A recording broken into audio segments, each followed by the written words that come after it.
Coming up on The World Today.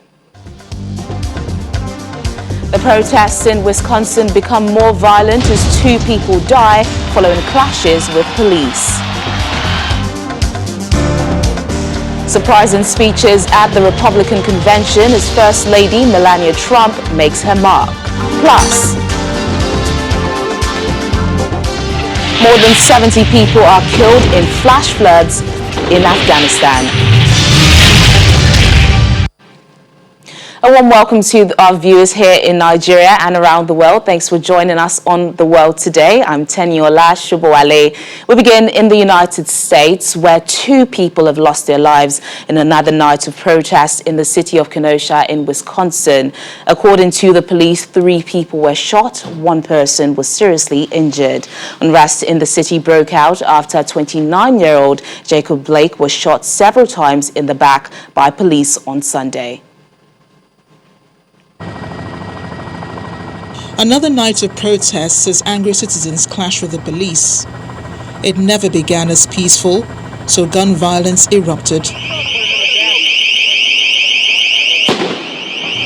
The shooting broke out shortly before midnight on Tuesday, leaving 2 people dead and wounding a 3rd who was expected to survive. Social media videos showed chaotic scenes of people running and screaming amid a volley of gunfire and others tending to gunshot wounds. The bloodshed followed a night of skirmishes that had appeared to calm after police fired tear gas and rubber bullets at protesters who defied a curfew. Kenosha police said in a statement that officers responded to reports of shots being fired and multiple gunshot victims in the city at 1:45 midnight local time. It added that identities of the victims were still being determined and that no further details will be given yet. Kenosha has been rocked by protests since Sunday when police shot Jacob Blake, a 29-year-old, at close range. Anti-racism protesters also clashed with police in Portland, Oregon and Louisville, Kentucky, and on Tuesday night, part of a wave of national protests that had continued since the May 25th death of George Floyd, who was pinned to the streets under the knee of a white police officer. Get back! Arsonists have set buildings ablaze and torched much of the Black Business District. County Board of Supervisors member Zach Rodriguez said the board would hold an emergency meeting on seeking federal help. Meanwhile, Blake's family has made an emotional plea for the value of their son's life, calling for an end to the violent protests that have erupted. My son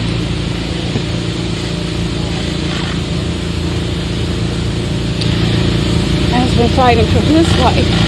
The family's lawyers say Jacob is paralyzed from the waist down, possibly permanently, had holes in his stomach, suffered damage to kidney and liver, and would need his entire colon and small intestines removed. His 3 young sons witnessed a shooting from just a few feet away while sitting in their car, according to the family attorney Benjamin Krupp, who also pointed to the psychological problems they could face for the rest of their lives. We'll have more on the situation in the United States, but in the meantime, the president of the UN Security Council and Indonesia's UN ambassador, Dian Jani, says the council will not take any action on a purported US notification for a snapback mechanism on sanctions against Iran. U.S. Secretary of State Mike Pompeo submitted last Thursday's Washington's demand for the return of all pre-2015 UN sanctions against Iran.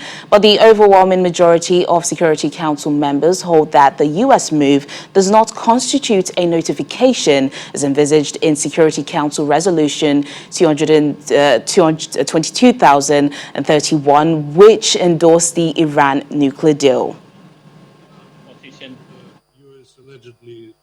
Allegedly triggered the snapback, which we challenge. Whatever the United States says, China is determined in defending multilateralism, in defending JCPOA, in defending the non-proliferation regime, and also in defending the peace and security in the Middle East.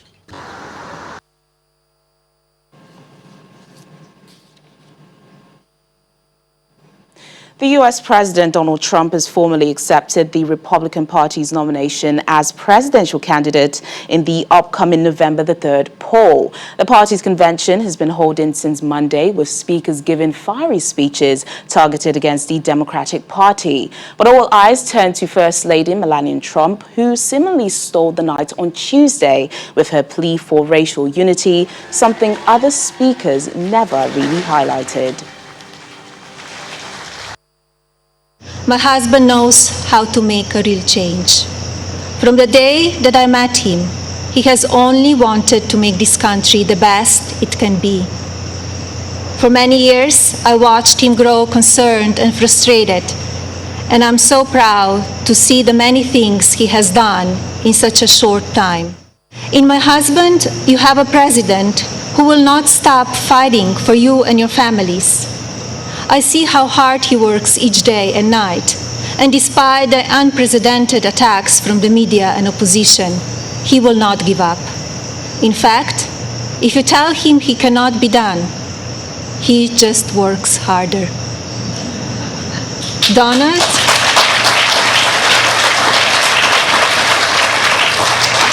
Donald is a husband who supports me in all that I do. I don't want to use this precious time attacking the other side, because as we saw last week, that kind of talk only serves to divide the country further. I'm here because we need my husband to be our president and commander-in-chief for 4 more years. He is what is best for our country. Well, let's talk to our correspondent, Maria Bird in Washington, D.C. Maria, it's good to see you. Good to see you as well. You know, great outing for the Republicans and the star of the show, the First Lady, the softer side of the president, as she's being called. How has her message been received across the United States? Well, you know, that's a great point. I mean, her message, I will honestly say, by both Democrats and Republicans, has been received one that shows some empathy. It showed a different side to what people had been seeing and viewing over the last couple of days with the RNC. People were very much in the beginning stating that the RNC was becoming very defensive on the first day. It was kind of attack. But I think yesterday evening, people began to say, well, she's come out with a different sort of a message. And they believe that she showed a softer side of the president and a softer side of the Republican Party. And so many are, you know, very surprised, to be quite honest, as to her message and kind of the strong message that she had related to COVID-19 and racial injustice in America. So she came out with a very different message than I think people expected her to come out with. You know, the president formally receives the nomination for the Republican Party, but he has been speaking all through the convention already, making surprise announcements. On Monday, he made known his plans for the next 4 years. Is there any difference here in what he's doing already? If you really listen to his plans, I mean, it's really about getting his base to understand that he has not left his initial intentions. I think that all that have gone on with COVID-19, racial injustice in America, I think he's trying to remind his base as to where he stands. And so if you really listen, this is not much different than 2016. This is really just reaffirming that he still has a hard push on crime, that he's still, the wall is still important. Some of those very key immigration, some of those very key buzzwords that he said in 16, he's just reiterating. And if you hear him, he's saying, make America great again, which was his message in 16. Well, Maria, let's kind of switch gears now. Let's talk about the protests in Wisconsin. We already know Jacob Blake's condition is critical. He's facing a number of surgeries, with doctors speculating he may never walk again. Has the state made any move towards investigating or doing something for Jacob Blake? Again, you know, we're in a very unfortunate time once again in America. I mean, as you see people protesting and very enraged, you see another family that is heartbroken by the unfortunate circumstance of a young man that was being shot. And no, he did not die, but as you mentioned, this man is potentially paralyzed for life and has a number of surgeries to go through in order to recover. And so we've not seen, I mean, the U.S. has lots of laws laws and procedures that they must go through before they bring forth prosecute individuals. And so we have not seen that as of yet. There are obviously been state announcements, and they're saying that they're working on it. There's been obviously police officers that are no longer actively on the force. But again, we are still in a waiting pattern, and you're going to continue to see protests until we see the state's attorney come out with actual prosecutions and a list of charges against those police officers. And again, this raises concerns surrounding Black lives in America, and yet the racial divide is not on the focus at the Republican convention, Maria. It's not on the focus, but I think that you can see, much like in the Democratic National Convention, you see a lot more African American faces that are speaking, which is not usual for the Republican National Convention. You are seeing people talking about, as you saw the young man last evening, the Attorney General, he spoke about, kind of his mother and being, raised by his mom and all of what he went through growing up in the South, and that it hurts him to hear people call President Trump a racist. And so you are hearing tidbits, but you're not hearing the level of commitment. And I think that's what, if you really start to listen to, especially African-American celebrities, are starting to say, we need a call to action to address the issues that are impacting our communities each and every day. And they're asking this not only of the Republican Party, but of the Democratic Party. And so it'll be interesting to see what happens when it comes down to Election Day. Will people continue to vote for the party that traditionally has been by Democrats and the African American community, or will they kind of go both ways? And then will we begin to see some demands being made by the African American community as we talk about Black Lives Matter and the movement that has obviously been spearing across the United States for the last few months? All right then, Maria, and just before I let you go, campaigning kicks off now. Amid the COVID-19 pandemic, what can we expect? Amid the COVID-19 pandemic with campaigning, we're going to see a lot more virtual campaigning. We're going to see a lot more campaigning that's going to be local in various communities across the United States. You're going to see a lot more social media, a lot more advertisements. And so you're going to really begin to see more grassroots focus, but more grassroots focus from a social media perspective. All right then, Maria, thank you so much for speaking to us on The World Today, and do stay safe. Thank you. Well, here's an update on the poisoning of Russian opposition leader Alexei Navalny. The Kremlin says it hopes his illness would not damage Russia's ties with the West, and that it was keen to find out why he fell ill, despite declining to open an investigation over the incident. Navalny is presently in a medically induced coma in a hospital in Berlin, where he was airlifted on Saturday during a flight. Germany, the United States, and other countries have called on Russia to investigate the circumstances that led to Navalny's illness. But Kremlin spokesman Dmitry Peskov told reporters the diagnosis so far is inconclusive.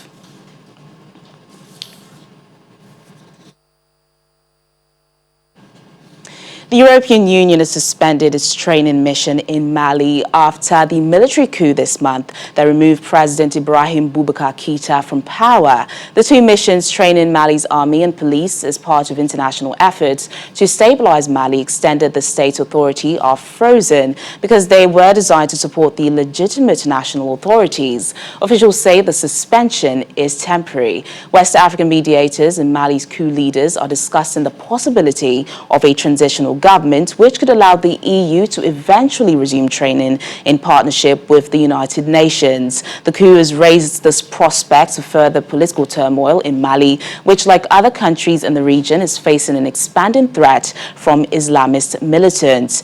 EU defense ministers are meeting in Berlin to discuss the situation in Mali.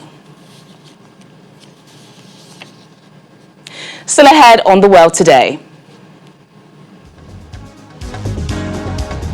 There's no stopping love, not even the pandemic, as China celebrates Valentine's Day. Details in a moment. Stay with us.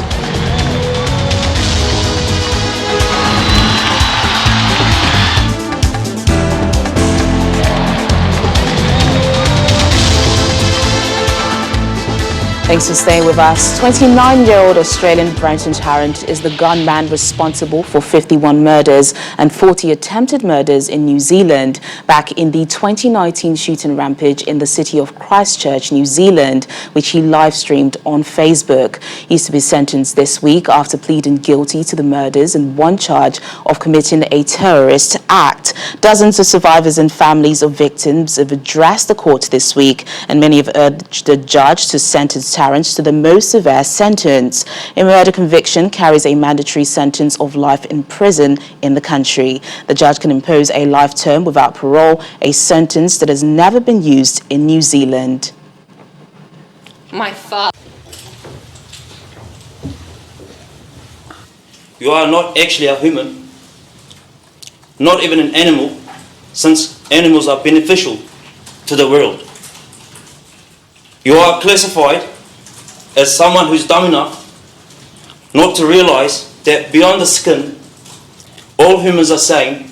They all have the same internal organs and function the same. Finally, I'd like to tell you that you have to be remembered, but as a scared killer and nothing more. My father.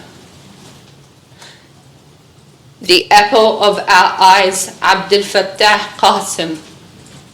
Hear the name.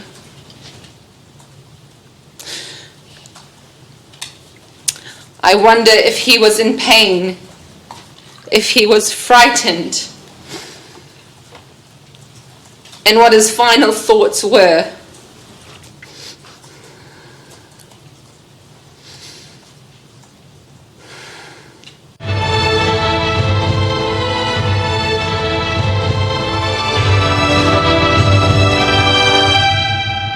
So the COVID-19 pandemic now, schools in Kenya might be resuming much earlier than January 2021 as previously proposed as coronavirus cases continue to fall in the country. The country's education minister says tertiary institutions may also reopen earlier than was planned. The country had already scrapped the entire academic year because of the pandemic. This comes as more than 23 million people around the world have contracted the coronavirus. Here's the global update. Although France has been facing an increase in its coronavirus count in recent weeks, a French epidemiologist said the rise in hospitalization for COVID-19 remains under control. France has seen in recent weeks a jump in the number of new infections, with a post-lockdown 24-hour record of nearly 5,000 on Sunday. South Korea has ordered doctors in the Seoul area to return to work as they begin a 3-day strike in protest of several government proposals, including one to boost the number of doctors to deal with health crises like the COVID-19 virus.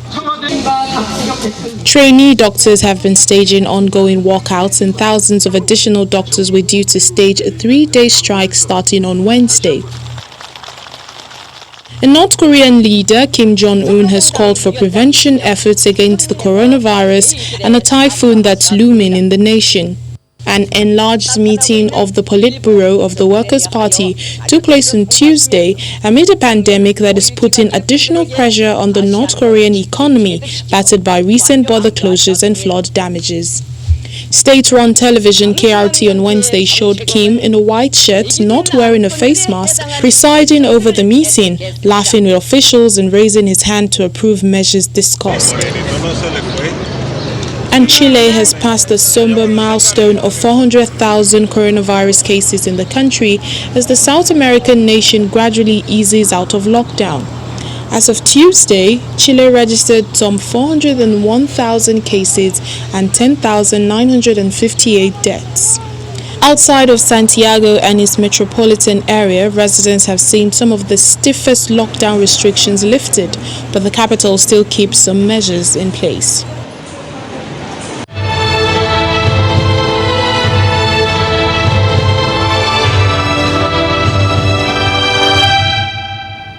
A violent flash flood killed more than 70 people and destroyed hundreds of homes just north of Afghanistan's capital today. The flood swept through Parwan province, which borders Kabul, in the early hours of the morning, washing away men, women and children and destroying 300 homes. That's according to the Ministry of Disaster Management spokesman Tamim Azimi. Rescuers searched through mud throughout the day for bodies, with the confirmed death toll at 72 and at least 90 people injured. Footage shot by a local broadcaster showed the debris-stricken streets of the provincial capital and vehicles inundated in flood waters. Floods had also swept through 8 other northern provinces, killing 2 in Maidan Wadak and 2 in Nangarhar, according to the spokesman, who added that climate change was exacerbating the amount of flooding hitting the country.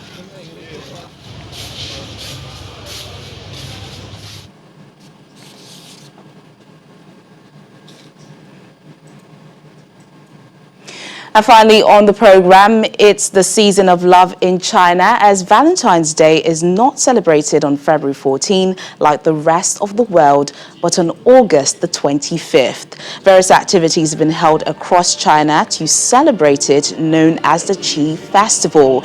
In Malaysian cities of southwest China's Sichuan province, a group wedding for 9 couples who worked at the front line during the battle against COVID-19 was held on Monday. Southwest China, a total of 110 works based on classical love poems of the past dynasties are exhibited for free on Tuesday at a scenic spot.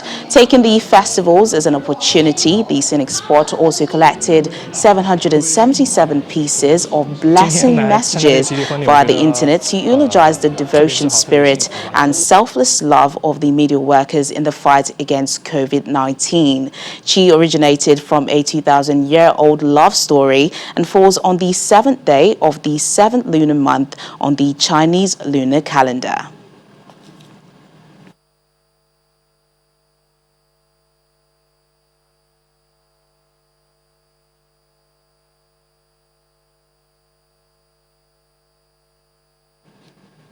I guess it's happy Valentine's to all of our Chinese viewers. Thank you so much for watching. I'm Teniola Shoboale.